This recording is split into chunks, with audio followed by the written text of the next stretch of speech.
Hello viewers, in this video I'll show you how to fix Instagram could not open photo. Please try again in a moment problem in Instagram application. If you want to solve this problem, please follow the step. Step 1. Long press or long tap in Instagram application. Go to apps info. Click on storage. Again click on clear data. Tap on clear cache data. Step 2. Open Play Store. Go to search Instagram app, update your Instagram application latest version. Step 3. Open your phone setting, go to Wi-Fi. You make sure your Wi-Fi or mobile data connection is properly connected. Step 4. Restart your device and again open it. Step 5. Again open your Instagram app.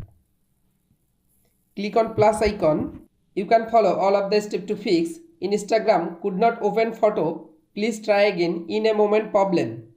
If this video helpful for you, please subscribe our channel and like this video.